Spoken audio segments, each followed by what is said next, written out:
नमस्कार। द्वीप दर्पण में आप सभी का स्वागत है। आइए एक नजर डालते हैं आज के मुख्यांश पर। सांसद ने सड़क परिवहन और राजमार्ग मंत्री के समक्ष द्वीप समूह के सड़कों की स्थिति के मुद्दे को उठाया। सांसद विष्णुपद रे ने दक्षिण अंडमान के ग्रामीणों की समस्याओं को सुना और भारतीय तटरक्षक छावनी ने संकट में फंसे मत्स्य हरण नौका को बचाया। अब द्वीप दर्पण विस्तार से। अंडमान निकोबार द्वीप समूह के सांसद विष्णुपद रे ने आज नई दिल्ली में सड़क परिवहन और राजमार्ग मंत्री नितिन गडकरी से मुलाकात की। मुलाकात के दौरान सांसद ने उत्तर व मध्य अंडमान, पोर्ट ब्लेयर के कई क्षेत्रों और अन्य द्वीपों में सड़क की स्थिति का मुद्दा मंत्री के समक्ष उठाया। मंत्री ने आश्वासन दिया कि समस्या के समाधान के लिए उचित कार्रवाई की जाएगी और इस संबंध में प्रशासन से रिपोर्ट प्राप्त करेंगे। सांसद विष्णुपद रे ने नागरिक उड्डयन मंत्री से भी मुलाकात की और द्वीप समूह से जुड़े मुद्दों पर विचार विमर्श किया। अंडमान निकोबार द्वीप समूह के माननीय सांसद विष्णुपद रे ने निर्वाचित होने के बाद 22 जून को दक्षिण अंडमान क्षेत्र के विभिन्न गांवों का अपना पहला दौरा किया। श्री रे ने पूरे शोलबे क्षेत्र, मनार घाट, राइटम्यो, विम्बरलीगंज और बम्बू फ्लैट का दौरा किया और स्थानीय लोगों की शिकायतें सुनी। मुख्य शिकायतों में बिजली आपूर्ति का मुद्दा, अपर्याप्त बस सेवाएं, मोबाइल नेटवर्क की समस्या, स्वास्थ्य सुविधाओं की कमी, सड़कों की खराब स्थिति और अन्य समस्याएं शामिल है। सांसद ने क्षेत्र के लोगों को आश्वासन दिया है कि वे उनके द्वारा उठाए गए सभी मुद्दों को प्रशासन और अन्य उचित मंचों के समक्ष उठाएंगे ताकि यह सुनिश्चित किया जा सके कि लोगों की सभी समस्याओं का समय पर समाधान हो। आज ही के दिन सन 1975 में देश में राष्ट्रीय आपातकालीन घोषित किया गया था। इस दिवस को भाजपा की ओर से ब्लैक डे के रूप में मनाया जा रहा है। प्रदेश भाजपा की ओर से आज पत्रकार सम्मेलन आयोजित कर दिवस के बारे में नेताओं ने अपने अपने विचार रखे। भाजपा के प्रदेश राज्य उपाध्यक्ष एम विनोद, भाजपा प्रदेश अध्यक्ष अजय बैरागी और पार्टी के नेता शीला सिंह ने राष्ट्रीय आपातकाल के इतिहास के बारे में बताया। मैं आज इस प्रेस कॉन्फ्रेंस में प्रिंट और इलेक्ट्रॉनिक मीडिया के मेरे तमाम साथियों का स्वागत करता हूं। आज ये प्रेस कॉन्फ्रेंस, जैसे कि आप सब जानते हैं, आज ही के दिन 25 जून 1975 को तत्कालीन प्रधानमंत्री इंदिरा गांधी जी ने देश में आपातकाल का घोषणा किया था और देश के इतिहास में एक काला दिवस के रूप में आज भी याद किया जा रहा है। पूरे 50 साल हो गए और आज भी वो यातनाएं लोगों के दिल में हैं। 1975 25 जून मध्यरात्रि तत्कालीन प्रधानमंत्री इंदिरा गांधी द्वारा नेशनल इमरजेंसी राष्ट्र को ऊपर में थोपा गया था। 1971 को इंदिरा गांधी उत्तर प्रदेश के रायबरेली से लोकसभा का चुनाव लड़े थे और इस चुनाव में उन्होंने विजयी भी हुए थे। लेकिन इस चुनाव के ऊपर राजनारायण जी ने, जो उस समय के विपक्ष के नेता थे, राजनारायण जी ने इलाहाबाद हाई कोर्ट में मामला दर्ज किया था, जिसे उच्च न्यायालय के न्यायमूर्ति जगमोहन सिन्हा ने लैंडमार्क जजमेंट दिया था कि श्रीमती इंदिरा गांधी ने चुनाव प्रचार के लिए सरकारी मशीनरी का दुरुपयोग किया है और उन्हें 6 साल के लिए सत्ता से बाहर कर दिया गया था। आपातकाल देश भर में लागू करने के लिए जब श्रीमती इंदिरा गांधी राष्ट्रपति फखरुद्दीन अली अहमद से मिलने गए थे, तब कैबिनेट के कोई भी मंत्रालय के मंत्री उनके साथ में नहीं थे। राष्ट्रपति फखरुद्दीन आली, जिन्होंने देश में आपातकाल जैसे काला कानून को थोप दिया था और पूरे भारत को अंधकार में धकेल दिया था। 1975 से 1977 की अवधि के दौरान लगभग 1,11,000 लोगों को हिरासत में लिया गया था और गिरफ्तार किया गया था। इसमें हमारे भारतीय जनता पार्टी के महान नेता स्वर्गीय अटल बिहारी वाजपेयी जी, जॉर्ज फर्नांडिस जी और ऐसे बहुत अनगिनत नेता शामिल थे। इसके अलावा श्रीमती इंदिरा गांधी ने भारतीय संविधान के प्रियम्बल से भी छेड़छाड़ किया था। आपातकाल के दौरान जितने भी काले फैसले लिए गए थे उसका दस्तावेज को गोपनीय रखा और बाद में उसको जलाकर नष्ट कर दिया, ताकि आने वाला पीढ़ी को इस अंधकारमय काला कानून का बारे में कुछ भी साबुत ना मिले और किसी को पता भी ना चले। इसलिए आज हम सबको सजग और सतर्क होना बहुत ही आवश्यक है, ताकि ऐसा काला कानून फिर से दोहरा ना जाए। 25 जून 1975 को जो आपातकाल की घोषणा हुई थी देश में, और उस दौरान देश और देश की जनता जिस दौर से, जिस स्थिति से गुजरी, उसको काला दिवस के रूप में जाना जाता है। 25 जून के दिन एक तरह से हम एक अवेयरनेस का कार्यक्रम करते हैं, ताकि ये आज की जो युवा पीढ़ी है वो भी ये जान सके, क्योंकि वो पूरी तरह से अनभिज्ञ है। काला जो ये दिवस है 25 जून का, आपातकाल जब हुआ था उससे उस समय क्या क्या हुआ था देश में, उससे पूरी तरह से आज की हमारी युवा जनरेशन वो अनभिज्ञ है। इसके पीछे का इतिहास ये रहा कि पूरे देश भर में अलग अलग राज्यों में इसके खिलाफ आंदोलन शुरू हुए। इसका दबाव इतना ज्यादा बनने लगा तो हमारे जो जयप्रकाश नारायण जी थे बिहार के, उन्होंने इन छात्र आंदोलनों का नेतृत्व किया और उन्हें एक दिशा देने की कोशिश की। और इसी के तहत 25 जून को रामलीला मैदान में एक बहुत बड़ी लाखों की संख्या में जनता और कार्यकर्ताओं के साथ रैली निकालने की बात की गई। और जब ये रामलीला मैदान में ये रैली निकली, इसे संपूर्ण क्रांति आंदोलन का नाम उन्होंने जयप्रकाश जी ने दिया। और मैदान में जब ये सभा चल रही थी, उसी समय प्रसिद्ध कवि रामधारी सिंह दिनकर की जो लाइनें थी, सिंहासन खाली करो कि जनता आती है, इन लाइनों को ही हर एक राज्यों में, हर एक आंदोलनों में नारे का रूप इतनी तेजी से इसे चलाया गया कि उसका दबाव जब पड़ने लगा, और उसी दिन जब ये स्थिति इंदिरा जी ने देखी कि ये अब स्थिति भयावह हो रही है, शायद उन्हें प्रधानमंत्री पद छोड़ना पड़े, ये सोचकर उन्होंने उसी दिन आनन फानन में आधी रात्रि को आपातकाल की घोषणा की। देश में सन 1975 को आज ही के दिन देश में लगे इमरजेंसी को भाजपा की ओर से ब्लैक डे के रूप में मनाया जा रहा है। प्रदेश भाजपा इकाई की ओर से आज शाम में महाराष्ट्र मंडल पोर्ट ब्लेयर में कार्यक्रम आयोजित कर उपस्थिति को इमरजेंसी के बारे में जानकारी दी गई। इस कार्यक्रम में पोर्ट ब्लेयर के नेता और कार्यकर्ता उपस्थित रहे। प्रदेश अध्यक्ष अजय बैरागी ने इमरजेंसी पर अपनी बात रखी। इस दौरान वीडियो कॉन्फ्रेंसिंग के माध्यम से उपस्थित लोगों ने मुख्य भूमि से वक्ता को सुना। माननीय सर्वोच्च न्यायालय अपने समक्ष लंबित मामलों के लिए 29 जुलाई से 3 अगस्त तक विशेष लोक अदालत का आयोजन करेगा। सभी हितधारकों जैसे सरकारी संस्थान, सार्वजनिक क्षेत्र के उपक्रम और वादी, पक्षकार, इच्छुक व्यक्ति जो लोक अदालत के माध्यम से अपने विवादों का निपटारा करना चाहते हैं, उनसे अनुरोध किया गया है कि वे पोर्ट ब्लेयर में कलकत्ता उच्च न्यायालय विधि सेवा समिति सर्किट बेंच या निकटतम जिला विधि सेवा प्राधिकरण पोर्ट ब्लेयर और उत्तर व मध्य अंडमान में माया बंदर में निकटतम उप विभागीय विधि सेवा समिति से संपर्क करें और मामलों का विवरण प्रस्तुत करें।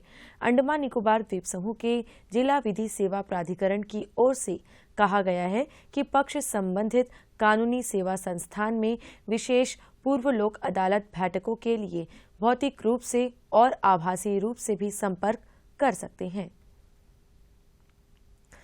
कलकत्ता उच्च न्यायालय के न्यायाधीशों माननीय न्यायमूर्ति जयमाला बागची और माननीय न्यायमूर्ति गौरंग कांत 1 से 15 जुलाई तक पोर्ट ब्लेयर में सर्किट कोर्ट का आयोजन करेंगे।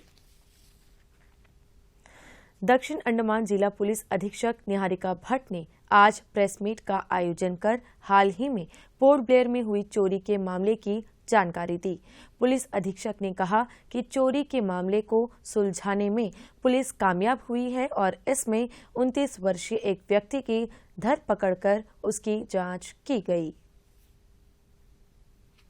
जैसा कि आपको पता होगा, पिछले हफ्ते में पोर्ट ब्लेयर में अलग अलग जगहों से ये हाउस बर्गलरी की कंप्लेंट्स आई थी, जिसमें जो घर बंद है, जिनमें ताले पड़े हुए हैं, क्योंकि गर्मियों की छुट्टियां चल रही हैं तो लोग मेनलैंड या अपने नेटिव प्लेस पे गए हुए हैं, तो ये ताले तोड़कर ज्वेलरी की चोरियां कई हुई थी। इस क्रम में 16 जून से 21 जून के बीच में 4 FIR दर्ज हुई हैं। एक FIR दर्ज हुई है चाथम पुलिस स्टेशन में, 3 दर्ज हुई हैं पहाड़गांव पुलिस स्टेशन में। ये चारों जो FIRs हैं, इनके इन्वेस्टिगेशन पहाड़गांव पुलिस स्टेशन ने एकदम तत्परता से शुरू करी, जिसके अंतर्गत ASP विकास स्वामी के नेतृत्व में एक टीम का गठन किया गया, जिसमें SHO पहाड़गांव थे। बाकी SHO पहाड़गांव की जो टीम है, सब इंस्पेक्टर्स, हेड कांस्टेबल्स, एक टीम का गठन हुआ, जिन्होंने बहुत गहनता से इसकी इन्वेस्टिगेशन करी। इसमें एक 29 साल का 29 वर्षीय एक लड़का पकड़ा गया है। इसका नाम है इरशाद आज़ाद, इसके पिता का नाम है अब्दुल आज़ाद, और इसके पास से 600 ग्राम सोने की बरामदगी हुई है। 600 ग्राम सोने की जो इस समय मार्केट वैल्यू है करीब 40 लाख रुपए है आज की तारीख में। इस केस को वर्कआउट करने के लिए टीम ने बहुत गहनता से साइंटिफिक टूल्स का इस्तेमाल किया है। करीब 15 किलोमीटर के क्षेत्र वर्ग का CCTV फुटेज खंगाला गया, साथ में स्निफर डॉग्स की भी सहायता ली गई। जो फिंगरप्रिंट्स होते हैं वो सब लिफ्ट किए गए और इन सब की सहायता से इस अपराधी को पकड़ा गया है।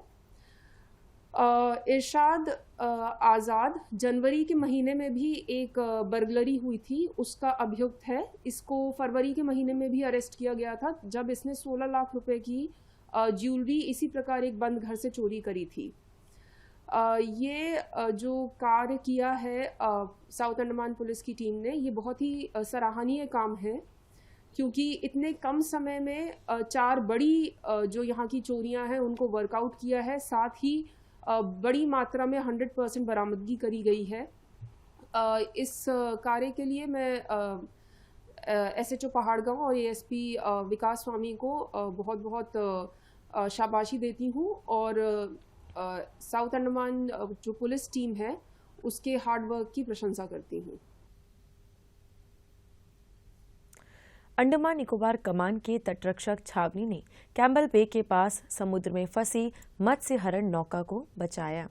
मत्स्य हरण नौका फलोबेल से संकट कॉल प्राप्त होने पर भारतीय तटरक्षक पोत राजकिरण ने चुनौतीपूर्ण परिस्थिति के बावजूद संकट में फंसे नौका के पास पहुंचकर उसे बचाया। उस नौका में जल प्रवेश कर रहा था और भीतर बाढ़ की स्थिति उत्पन्न हुई। तटरक्षक बलों ने मत्स्य हरण नौका को तटरक्षक पोत में सफलतापूर्वक स्थानांतरित कर दिया। तटरक्षक पोत ने नाव को कैम्बल बे के हार्बर तक पहुंचाया ताकि उस नौका में आए दोष को ठोक ठीक किया जा सके और सुरक्षा उपाय कर सके। द्वीप दर्पण की अगली कड़ी इस ब्रेक के बाद।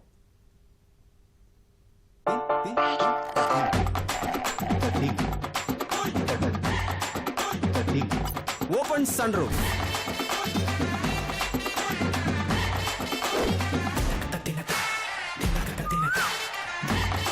दिल में बस जाए एक्स्टर।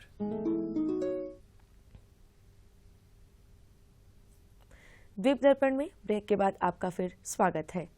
अंडमान निकोबार कमान की सभी इकाइयों और जहाजों के लिए विचार और विचार नव प्रवर्तन प्रतियोगिता 19 जून को द्वीपिका सभागार में आयोजित किया गया। विचार और विचार नव प्रवर्तन के लिए मुख्य प्रेरक अवधारणा किसी मुद्दे व चुनौती को संबोधित करने के लिए एक मूल और व्यवहार्य विचार खोजना है। इस कार्यक्रम में अंडमान निकोबार कमान के चारों घटकों की सक्रिय भागीदारी देखी गई।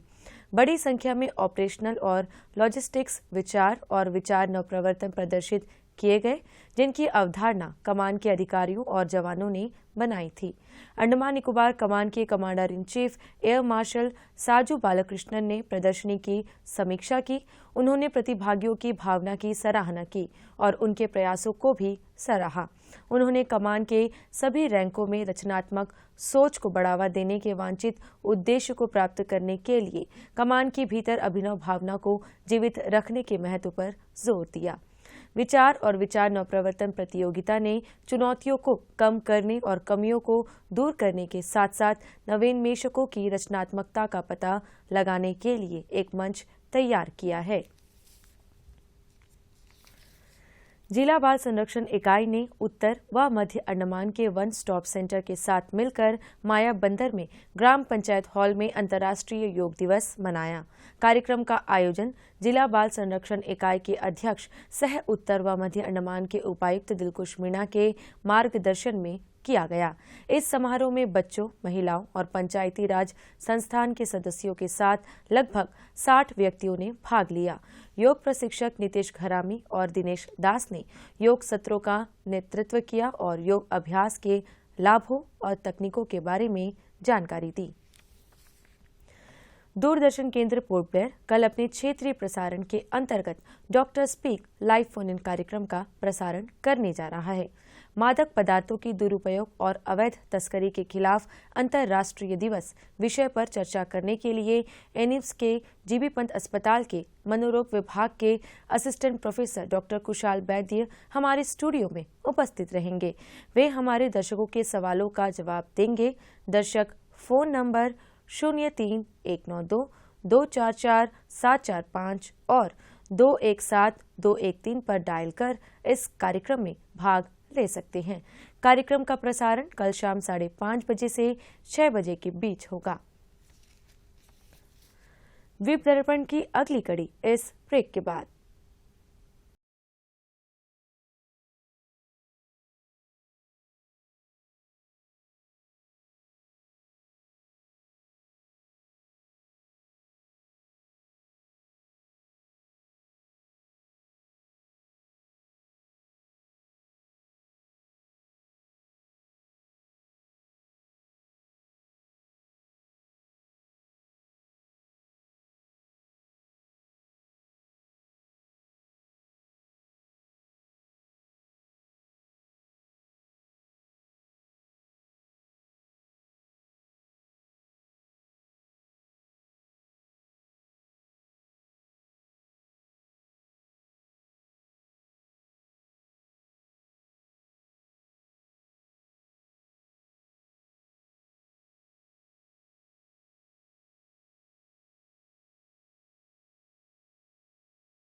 कमर को हाथों से सहारा दें, विश्राम करें।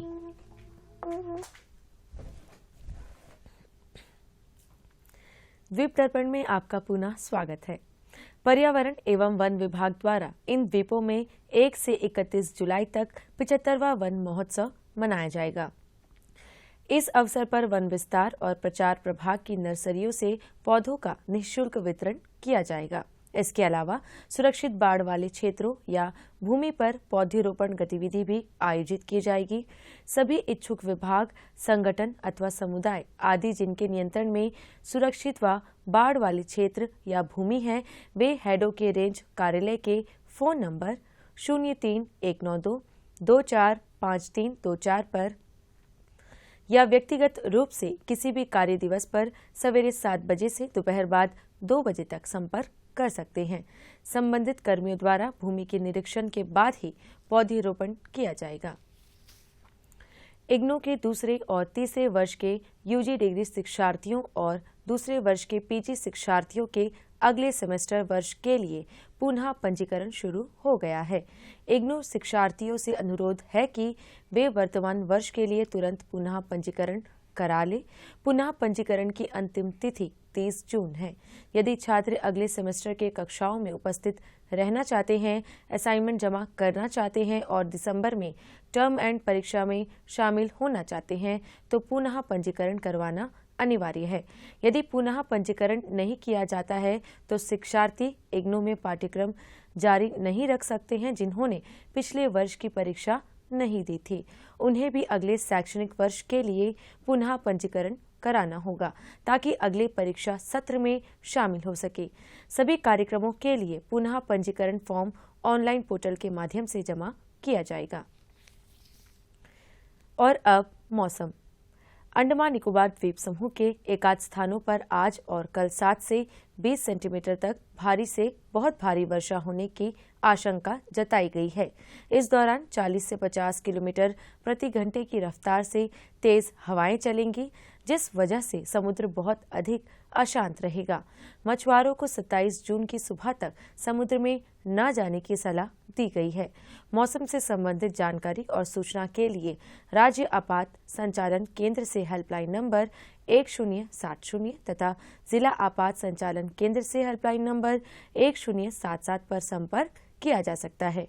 समुद्र में आपदा स्थिति और सहायता के लिए तटरक्षक के खोज एवं बचाव एजेंसी से टोल फ्री नंबर 1554 पर संपर्क किया जा सकता है। और अब अंतर्द्वीपीय जलयान यात्रा संबंधी सूचना। MV पेलोमिलो स्वराज द्वीप की यात्रा पर कल सवेरे 6:30 बजे पोर्ट ब्लेयर से प्रस्थान करेगा और इसकी वापसी कल ही सवेरे 9 बजे स्वराज द्वीप से पोर्ट ब्लेयर के लिए होगी। MV लॉन्ग आइलैंड शहीद द्वीप की यात्रा पर कल सवेरे 6:30 बजे पोर्ट ब्लेयर से प्रस्थान करेगा और इसकी वापसी कल ही सवेरे 8:45 पर शहीद द्वीप से पोर्ट ब्लेयर के लिए होगी। MV कमोटा शहीद द्वीप, स्वराज द्वीप, स्ट्रेट आइलैंड, कदमतला और लॉन्ग आइलैंड होते हुए रंगत की यात्रा पर कल सवेरे 7 बजे पोर्ट ब्लेयर से प्रस्थान करेगा और इसकी वापसी अगले दिन सवेरे 7 बजे उन्हीं रास्तों से होते हुए रंगत से पोर्ट ब्लेयर के लिए होगी। MV लॉन्ग आइलैंड शहीद द्वीप की यात्रा पर कल दिन में 11 बजे पोर्ट ब्लेयर से प्रस्थान करेगा और इसकी वापसी कल ही दोपहर 2:30 बजे शहीद द्वीप से स्वराज द्वीप होते हुए पोर्ट ब्लेयर के लिए होगी। MV बाराटांग स्वराज द्वीप की यात्रा पर कल दिन में 11:30 बजे पोर्ट ब्लेयर से प्रस्थान करेगा और इसकी वापसी कल ही 3:30 बजे स्वराज द्वीप से शहीद द्वीप होते हुए पोर्ट ब्लेयर के लिए होगी। MV पिलोमिलो शहीद द्वीप होते हुए स्वराज द्वीप की यात्रा पर कल दोपहर बाद 2:30 बजे पोर्ट ब्लेयर से प्रस्थान करेगा और इसकी वापसी अगले दिन सवेरे 5:30 बजे स्वराज द्वीप से शहीद द्वीप होते हुए पोर्ट ब्लेयर के लिए होगी। सभी जलयानों की यात्रा कार्यक्रम मौसम की स्थिति पर निर्भर होंगे। अंत में मुख्यांश एक बार फिर। सांसद ने सड़क परिवहन और राजमार्ग मंत्री के समक्ष द्वीप समूह की सड़कों की स्थिति के मुद्दों को उठाया। सांसद विष्णुपद रे ने दक्षिण अंडमान के ग्रामीणों की समस्याओं को सुना और भारतीय तटरक्षक छावनी ने संकट में फंसे मत्स्य हरण नौका को बचाया। इसी के साथ ही आज का यह द्वीप दर्पण कार्यक्रम यहीं पर समाप्त होता है। नमस्कार।